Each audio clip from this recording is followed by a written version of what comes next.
রাধে রাধে। আজকে সকালটা শুরু হলো আমার গোপালের পছন্দের একটা ফুল দিয়ে, রাস ফুল। জানো তো, গোপালের ভীষণ প্রিয় ফুল একটা। শীতকালে এই ফুলটাতে পুরো গাছ সাদা হয়ে পড়ে যায়, আমার তো ভীষণ ভালো লাগে। আজকে সকালটা একটু অন্যরকম। আজকে সকাল থেকে শুরু হয়েছে বনভোজনের আয়োজন। মানে আমাদের বাড়ির সবাই ঘরে রান্না না করে বাড়ির বাইরে রান্না করার প্রস্তুতি চলছে। ঘরের টাটকা সবজি, ফুলকপি, গাজর, ধনেপাতা, বিনস, এগুলো সবই ঘরেরই টাটকা সবজি দিয়ে শুরু হলো বাইরের রান্না বান্না। তোমরা কে কে পিকনিক করেছো, কেমন আনন্দ করেছো আমাকে কমেন্ট করে জানিও। ভালো লাগলে ভিডিওটা সাবস্ক্রাইব করতে ভুলো না। তোমাদের সাথে আমি এরকম নিত্য নতুন অনেক ভিডিও শেয়ার করব। আর আমার ছেলে তো সকাল থেকে ঘুম থেকে উঠে খেলায় ব্যস্ত হয়ে গেছে। আর একদিকে আমার বড় ছেলে, মানে আমার জায়ের ছেলে, সে তো বসে গেছে রান্নার কাজে, উনুন ধরাতে। ঘরে কি ফ্রেশ সবজি না, দেখতেও বেশ ভালো লাগে। আমড়াগুলোও কিন্তু আমাদের গাছের। এটা কে কে চেনো আমাকে কমেন্ট করে জানিও। এটাও কিন্তু আমাদের গাছেই হয়। তো সকাল থেকে আমিও সবজি কাটাকাটির প্রস্তুতি শুরু করে দিয়েছি। বহু বছর পর পিকনিক করছি, অনেক দিন হলো সময় পাই না, সেভাবে পিকনিক করাই হয় না। তো হঠাৎ করে আয়োজন হয়ে গেল, আর পিকনিক ভালোই লাগে মাঝে মাঝে এরকম মজা করতে। শীতকালের রোদটা কিন্তু একটা আলাদাই আমেজ আছে, যাই বলো না কেন।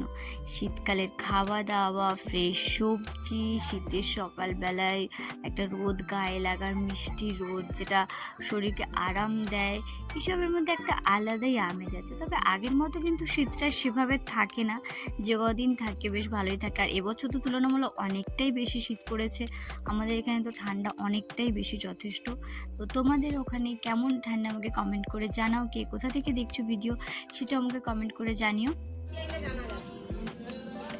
বেবি হয়ে যাওয়ার পর থেকে কোথা থেকে যে দিন রাত কেটে যায় বুঝেই উঠতে পারি না। ছেলের জন্য রান্না বান্না, খাওয়া দাওয়া, তার কাজকর্ম থাকে, ঘুম পাড়ানো, সব করতে করতে যে কোথা থেকে সময়টা কেটে যায় বুঝেই উঠতে পারি না।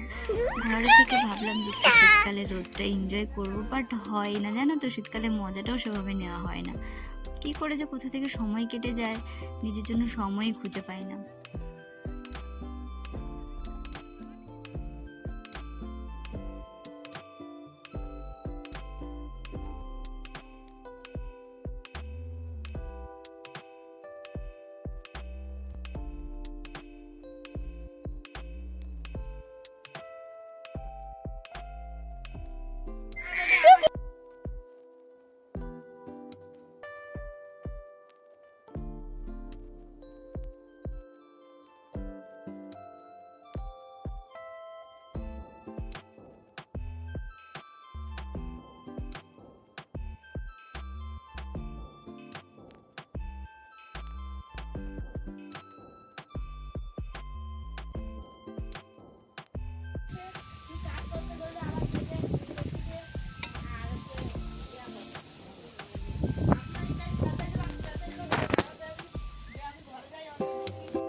Dear Tusi, happy birthday to you. দেখ ঘুমিয়ে গেছে, হ্যাঁ, হ্যাপি বার্থডে হচ্ছে।